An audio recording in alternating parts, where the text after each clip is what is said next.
Keith, thanks for your time, man, and thanks for taking the time out to just come and share a few things with us here today. So as a start, I usually just like to ask give us some of your background. Where did you grow up? Where did you go to school? Brothers, sisters, just take us through that. Okay, great. Johan, thank you for the opportunity. I grew up born in Durban. All right, mom and dad, family of four. So I've got a sister from my mom and dad. Our parents moved up to Johannesburg in seek of a better life and careers and all of that when we were very, very young. So I started schooling in Johannesburg. The first place that we moved to from Durban when we moved up was to Benoni. So the first part of my life in primary school was in Benoni, and then we moved sort of west of Johannesburg to Lenasia, and we spent the second part of my schooling career in Lenasia. So both my sister and I matriculated in Lenasia, a little area called Lenasia South. So I was the first matriculant in Lenasia, class of 1990. Because it was a fairly new area and a new school, so we were the first matriculants. In fact, we were the first of grade, or in those days it was standard 7, 8, 9 and 10. Okay. So we were the first of that, and then from there I started at varsity. I went to Wits. Fortunately didn't complete that, but in later years I understood the importance of it and completed it. Got a sister who's a year younger than me. Mom and dad were very good at working quite hard. My mom was a secretary. She kind of went to night school and became a secretary. My dad, on the other hand, was quite technical. He designed office furniture and he built office furniture. Okay. So quite a smart man, quite good with his hands, very talented in terms of creativity, something I never received. However, he literally built a business for himself out of nothing. He left Durban with a shirt on his back and a suitcase. And he built a massive business. So our upbringing was very comfortable. We had a great home. We had lots of people and friends. And one of the things that he did very well, my parents, is that they exposed us to life, and they exposed us to the different sort of opportunities in life, exposed us to different races in life. And fortunately, we sort of got we got entrenched into society very well. Okay. So that went well. Great family. My dad was very well known in the community. He loved soccer or football, and he had a passion for that. So in the community, he was always involved in sport, always involved in soccer. So very well known. Quite an entrepreneur at heart. So there was a time in the area he was involved in a squash court business, and then he was involved in a snooker and pool club. So the family was quite well known in the area that we grew up.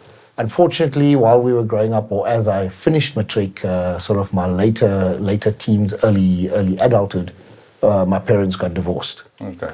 That significantly impacted both my sister and my lives, simply because we were known as a quite tight-knit family.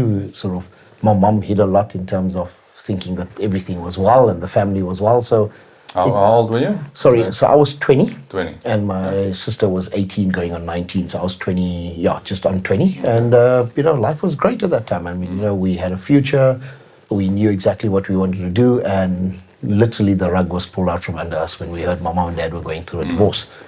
So, we grew up in a Hindu family. My dad was Hindu. My mom came from a Christian family, but obviously followed my dad in those days.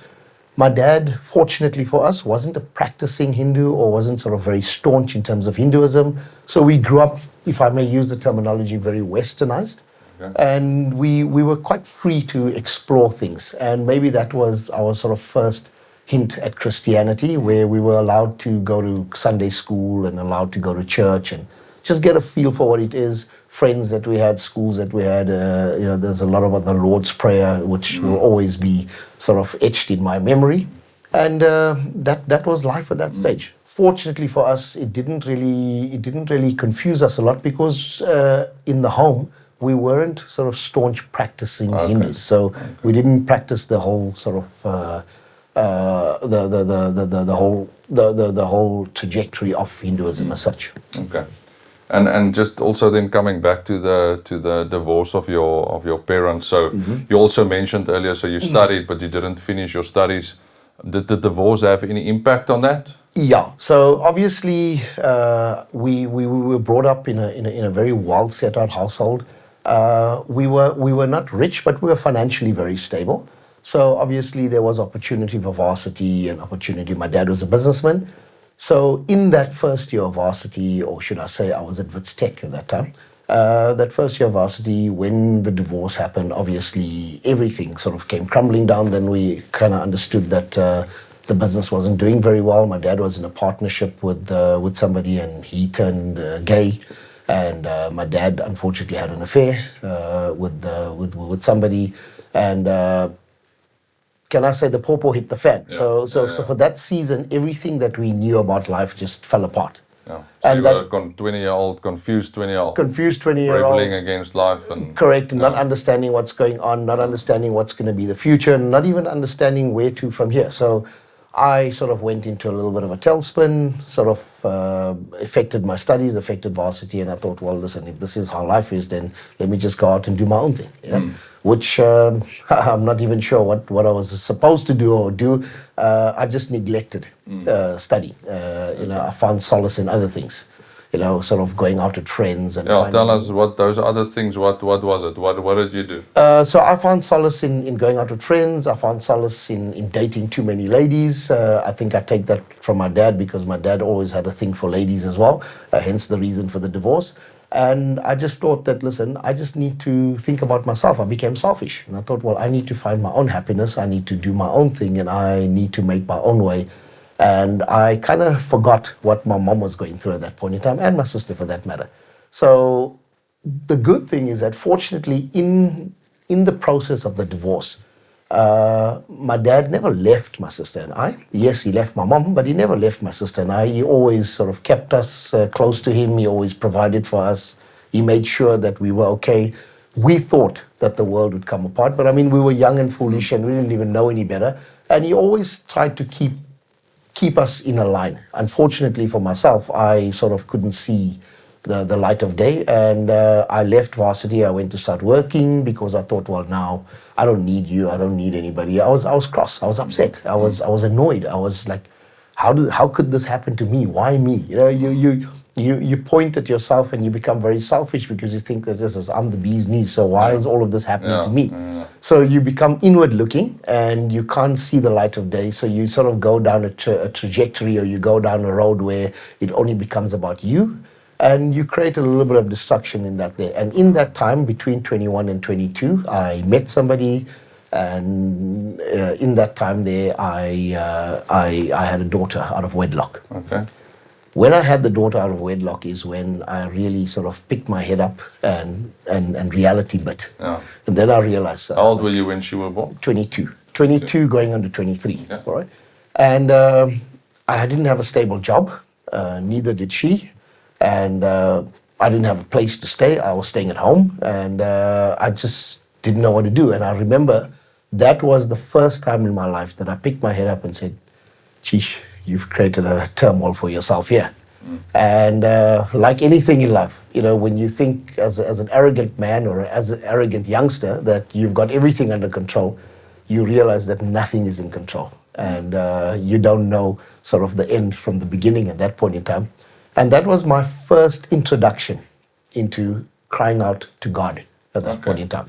Okay. So I never had a personal relationship with Jesus, never had a personal relationship with the gospel, didn't understand it, but I remember crying out to God and saying, "God, you've given me this. Why me again?" That selfishness that comes out. Why me again? What do? I can't even look after myself. I don't even know how I'm going to take care of myself. Now you give me a responsibility. However, in that, I believe God had a personality. And that was the change. That was the change within me. Sure. Wow. Okay. And the divorce going on forward, the relationship with your dad, how did it impact that relationship with your dad? Okay. So my dad and I fortunately had a very good relationship even in our growing years. So again, coming back to the family dynamic, I'm the only son and he's got a daughter.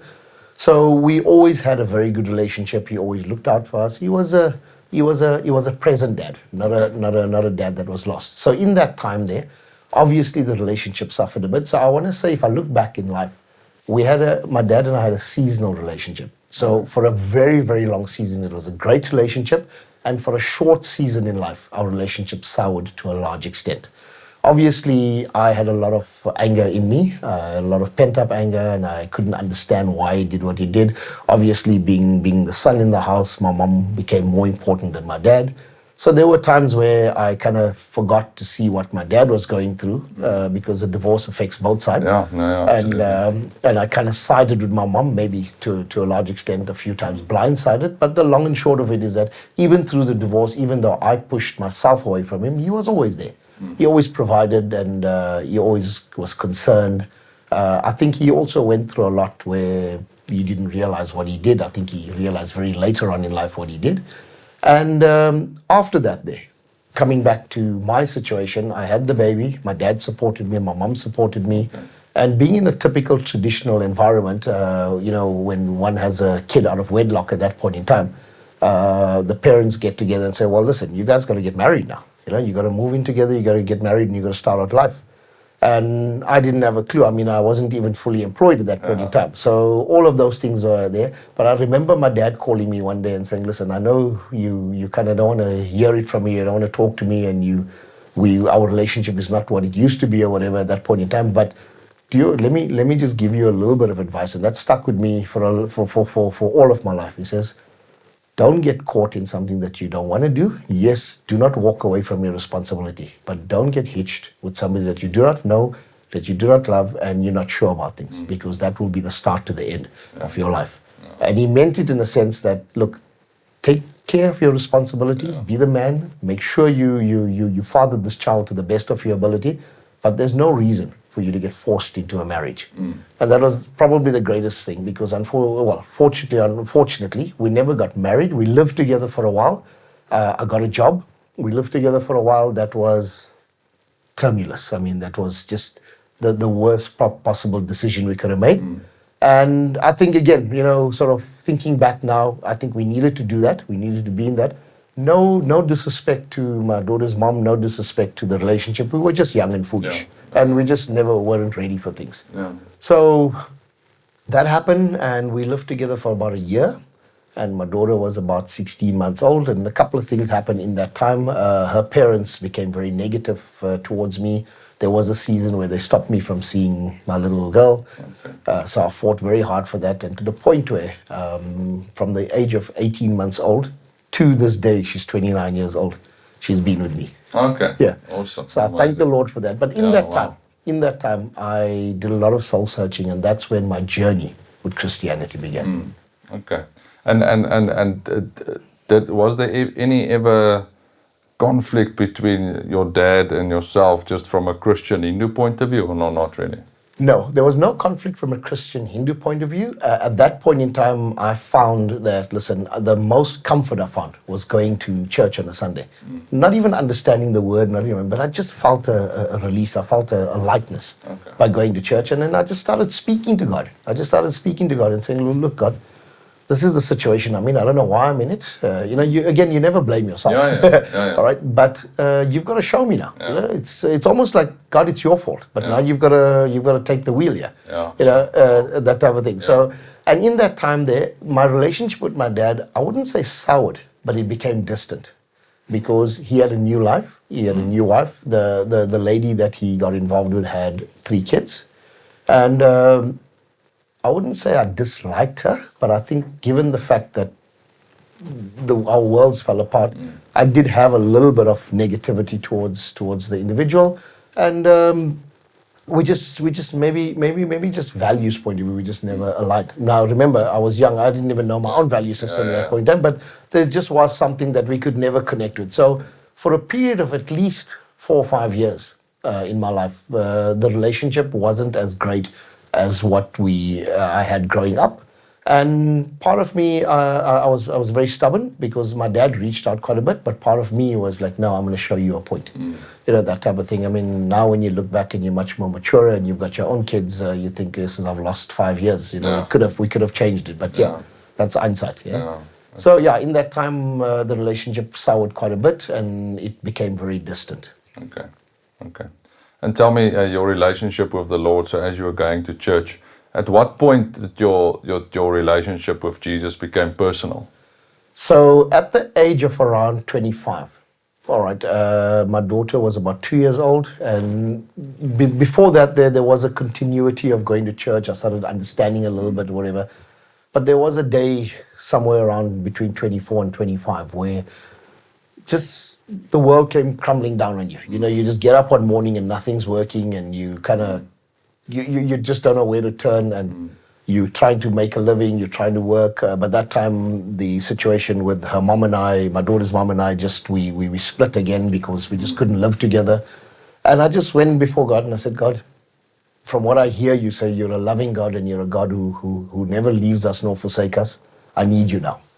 So there was something that occurred. So I had a house out in Alberton, and I had bought this house. My mom helped me buy this house. And I think I came home one day and they broke into the house.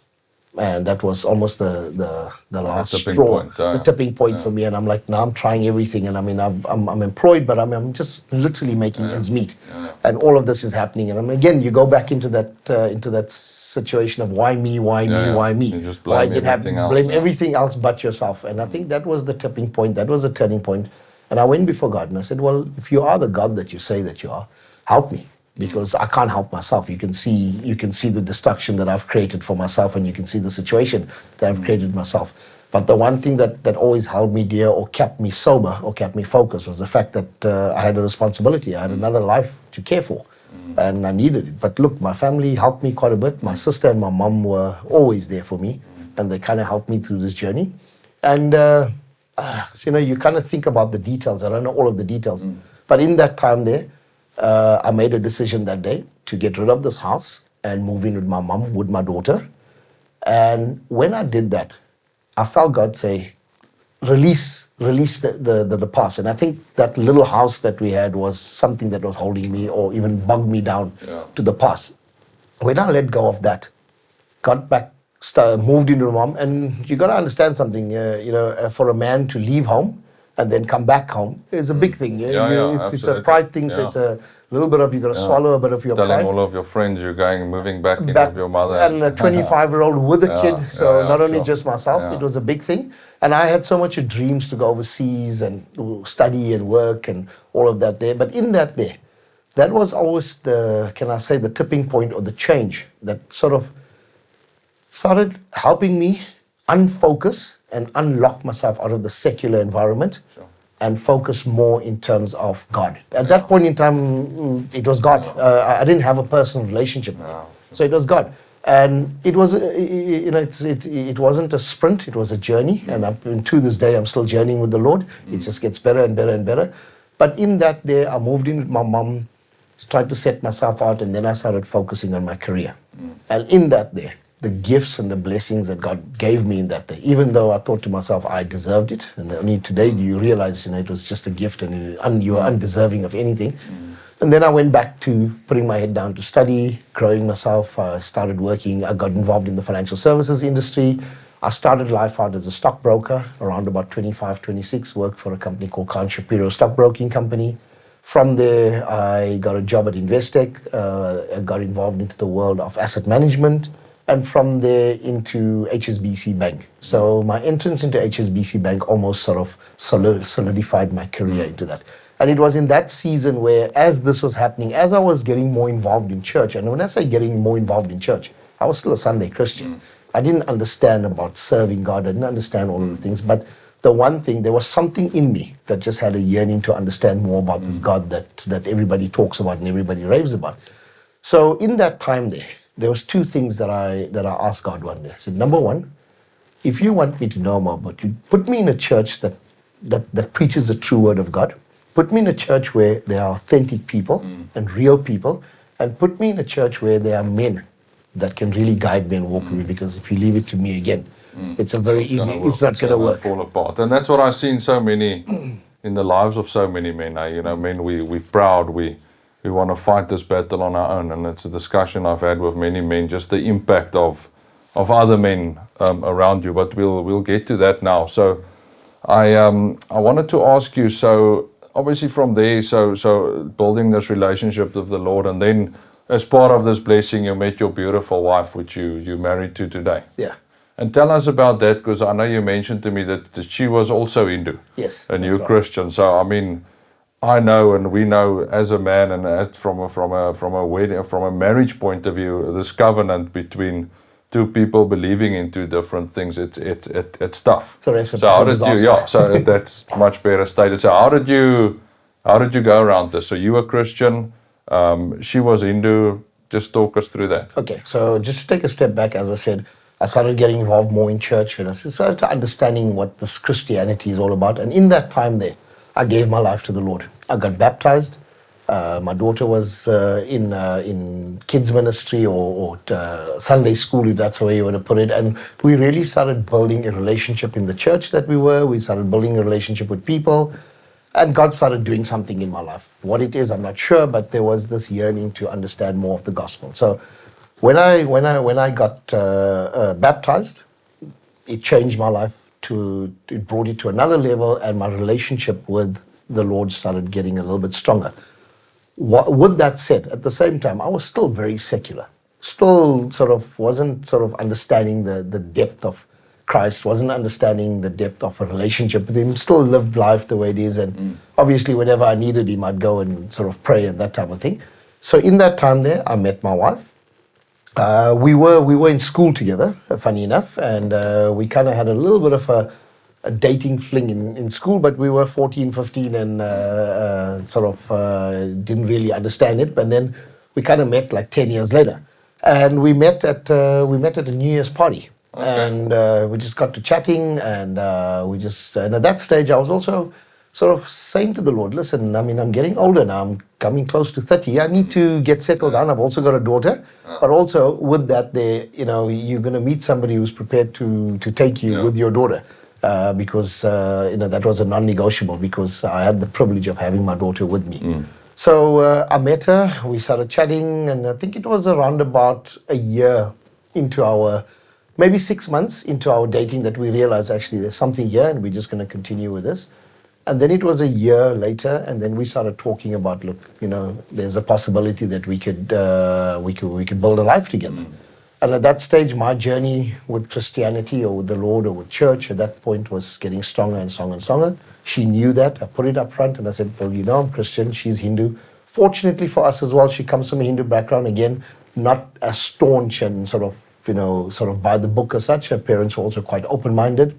So to cut a long story short, we dated for about a year and a half, and then we got engaged.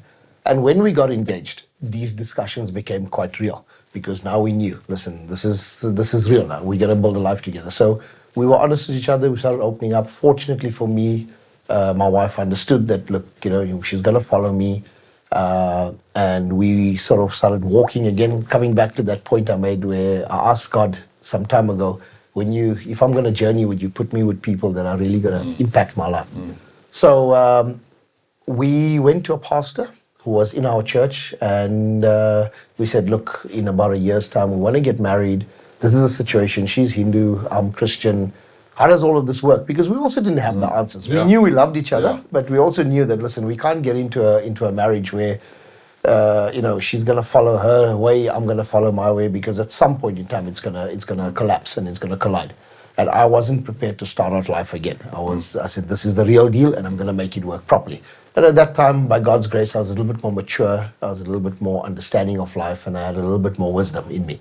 So he made one comment to us that I would think changed our life forever. He says, give me 6 weeks of your life. So the pastor now. The pastor. Yeah. I said, what do you mean give me 6 weeks of it? He says, I need to see you guys twice a week for 6 weeks. So we looked at each other and I said, oh, okay. Well, how bad can this be? Yeah. And it's only later that we revealed he took us on a journey of marriage readiness, or a portraits of a biblical marriage. Yes. What does it mean to have a biblical marriage? Yeah. And that was the tipping point again for our relationship, because we started this journey, we started going into it. I learned a lot. My wife was Hindu. She didn't know much of Hinduism, but she learned so much in terms of that. And I believe, if I look back, I believe God had his hand on our hearts in terms of that there. So he took us through the 6 weeks journey. In that 6 weeks, my wife gave us her life to the Lord. Oh, wow. And that was for me the answer that I've been looking for. And said, well, she is the one for me. And here we are 20 years later. 20 years We're later. married for 20 years, yeah. Okay, All right, going to great. be 21. But yeah, so in that time, and then, so we got through that hurdle. And then the second hurdle obviously was speaking to the parents. Now remember, she comes from a Hindu home. Yes. They know nothing about Christianity. So again, by God's grace, her parents gave us their blessings. And her dad even said, listen, you're going to follow this man, you follow him fully, or you don't follow him at all. You're going to give yourself to him as his husband. If you choose him and you choose his religion, if you want to be Christian, we support you. Sure. So that was a big thing for us Yeah, because can we imagine didn't that. understand how all of this was going to play out. And again, if I look at the sort of portrait that we're talking about now, there were so many areas that I was so oblivious to that God was doing a work. He was doing such a work that I was oblivious to it again because of myself being just who I am. Being that selfish man and being that sort of stubborn individual, you don't see these things. And yet you ask God for it and God is faithful. He does it, but you don't see it. Yeah, it's only later on in life. Yeah. No, he's always at work and always up to something. Yeah. Yeah, and I think that's one of the challenges of us men is to be obedient at when God is speaking and when He's working, because I think a lot of us we don't spend enough time with Him. Point number one, to hear His voice, and whenever we hear His voice, we're not necessarily obedient to His voice. Absolutely. So that brings me to another point that I want to discuss with you. So over this past few years, I know you've told me before that you've had great men speaking into your life, and just the value of accountability and the value of surrounding yourself with the right men and speaking to each other and just pulling each other up when you're down. So what impact has that had on your life? Just on your Christian life, on your business life, on your at home? Obviously, it makes you a better husband, it makes you a better father, a better businessman. What impact has that had on you? The fact that you're surrounding yourself with men who you can be accountable to and who you can just open up and be yourself to. Yeah, so Johan, thank you for that question. It's a very important question because I believe that's what's molded me. And again, I'm not perfect. Only Jesus is perfect. We're all on a journey, and we're on a journey to become more like Him. So there are times in this journey where you fall flat, and there are times in this journey where you just mess it up. But again, the graceful God that we have, you can go before Him and you can ask for forgiveness, and we can put that aside and move forward. So we got married. My wife and I got married, and in that first year of marriage, my God, I thought we're not going to make it because I came in with my own agendas. She came in as a new individual. Remember, I lived alone for a long time. She came in from her parents' home into our home and tried to sort of build a home. Yet I had other things in mind. I thought, no, I'm the man in the house, and this is how it's going to work or whatever. Man, oh man, that first 4 months was a roller coaster, and we thought we're never going to make it. So. Sorry, I'm building up to your point. So in that day, remember, I came into a marriage with a daughter, and here's this lady trying to support her husband, and then at the same time, adopted her daughter into the household where she literally overnight became a mom. So in that journey there, we went before people at church, and there were some people that abused our trust, but fortunately, there were some people that really stood with us, and that was the beginning of me saying, God, put me alongside people who will really speak your word into my life. Give me the vision that you want for my life. Pray over us authentically and not because we ask them to, and really just genuinely care for us. So we were privileged enough to be in a church in a community where there were really people who were honorable to us, people who really spoke into our lives and lovingly disciplined where we needed. Because again, leave it up to me and I can mess it up very easily. So there were men who really just called me aside at times and almost biblically taught me how to be a husband to my wife. And in that time, I used to drink alcohol. And again, that stubbornness in me never thought it was a problem. And my wife, at some point in our first year of marriage, said to me, look, I think you need to just lay off a little bit, and if we're going to go on this journey, maybe there's certain things that we need to think about cutting. And my response to her, I'm not proud of it today, was, I'll never give up drinking for you. And we're sitting in church the one day. We got married in November. This was December. We came back in January from a holiday, which again, I want to do my thing, you want to do your thing. So we just had fights most of the time. And I'm like sitting there thinking, why not even get married? Yeah? We got back home. So now life comes back to normal. There's nobody around or whatever. So now you've got to face up to each other. And I remember sitting in church the one day. And I can't say that I was hearing the Holy Spirit, or I can't, it wasn't, I can't pinpoint that, there were thunder and lightning and God spoke to me. But I just felt in my heart, you know what? I just felt in my heart, listen, I've got to listen to my wife. And if I'm going to make anything work, I've just got to honor what she's saying, and let's just do some things together. And in that moment, I just felt the Lord say to me, I think you need to just leave alcohol for a while. Sure. So I got back home that Sunday afternoon. I went to my wife and I said, I'm giving up drinking. She laughed. She said to me, yeah, whatever. From that day, for a period of 5.5 years, I never touched a drink. Wow. Right? And not that alcohol was a problem, but if you look back now, you kind of found solace in it, because when you didn't have the answers to the world, you kind of found solace. Right? Today, I still enjoy a beer, I enjoy a good glass of wine, I enjoy a good whiskey, but in the context of how God intended it to be and not how I used to do it. But I needed to go through that there. And in that 5 years, it helped my wife focus on the Lord, it helped me focus on the Lord, it helped build us, and to a point where, hear my heart, I'm not boasting in this yet, but the Lord used us. He called us into His ministry. Sure. We both serve in the ministry. We serve as deacons. I'm an elder in training. Sure. We work in kids ministry. We used our home that He blessed us with for a life group to counsel people and to teach them about it. And in that there, our relationship with the Lord grew and grew and grew. Then the Lord blessed us in that season with another kid, my son. Sure. So we've got 2 kids. And it was just an amazing season where we kind of stepped out of the secular world and we found more grace and more meaning in the church. And that was almost the change. That was almost the catalyst that brought us closer to the gospel. And in that time is where I started finding my personal relationship growing with the Lord. So coming back to your question, there's a couple of things, maybe 4 things that I can highlight in my life. Number one, this safety net that God put us into, a good community of believers and good godly men that could give you good godly advice and also not afraid to tell you when you're wrong. That can be honest with you. Right? Honest with me and real with challenge me. You. Yeah, and that helped me be a good husband to my wife. I'm not the best. We still fight. I mean, that's reality of life. But we have a phenomenal marriage. Taught me how to father my kids and how to lead them to the Lord. It taught me how to honor God and what's my calling, what's my purpose in life, and what is God using me for into the future. He started clarifying that, and then lastly, in work and business, I don't determine success as the amount of money I make, but I determine success in the work that I do. I love it. They say when you love what you do, you never work a day in your life. But often we come across people in the corporate market who just go to work to tick a box and come back home and are just miserable to themselves.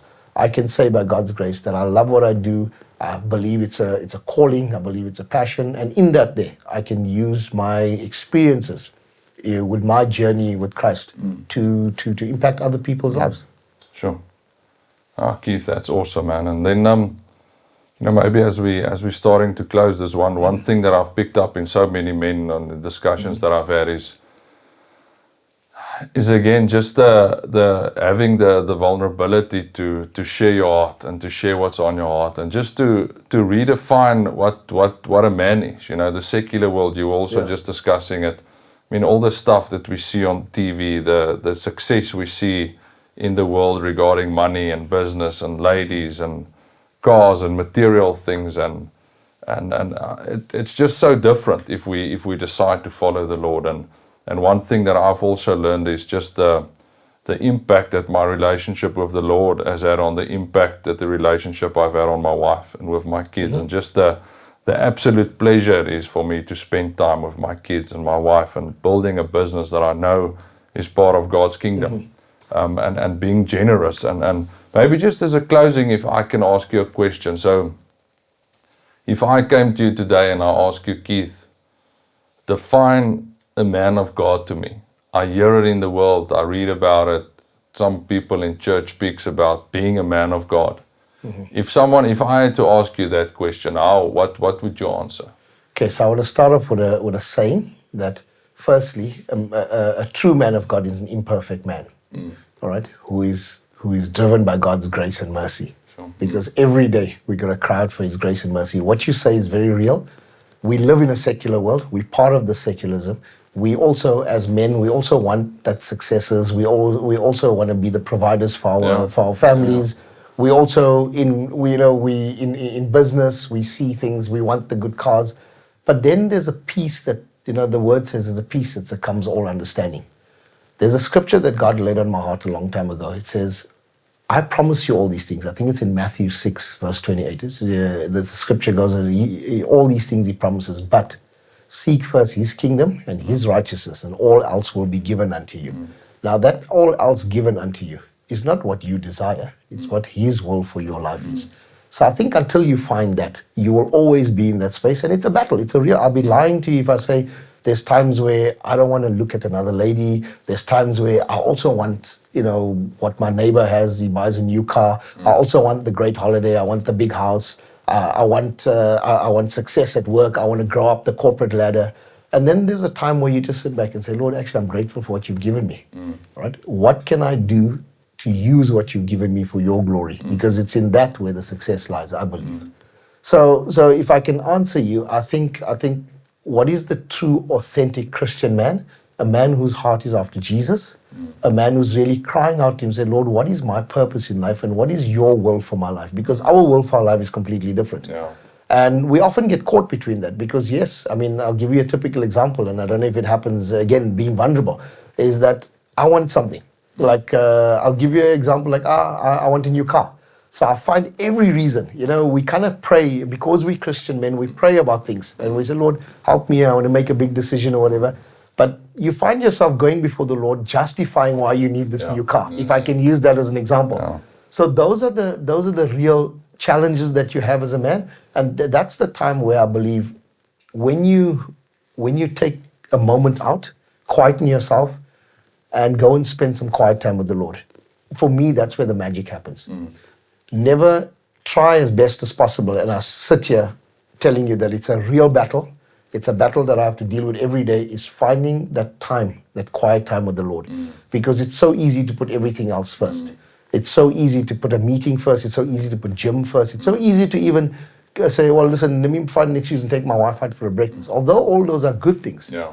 But priority should be putting time with the Lord first, because it's in there where God speaks to you, you get clarity, the Holy Spirit ministers to you, and He uses people to speak into your life as well. So it's in that there, when you really cry out to Him, it's when it happens. But unfortunately, again, being vulnerable, more often than not, we tend to make our own calls because we're not spending time with the Lord and we're not hearing Him clearly. Yeah, absolutely. So for me, that's the fundamental of a good Christian man, is being really rooted in His Word, spending quality quiet time together, reading His Word, and just crying out to God to understand what it is that He wants for your life. And again, we're on a journey because the Word says that we are being formed in His image and we want to become more and more like Christ. Yeah. So that just means honoring what God calls you to do, in my opinion. Awesome. Keith, I want to thank you, man. And I just want to encourage you, as you go forward in business and at home and in church, to carry on, and just encourage you to speak up and to proclaim the word of the Lord. Yeah. And good luck. Thanks, Keith. Thanks for your time, man. Appreciate Thank you very much. Awesome. Yeah.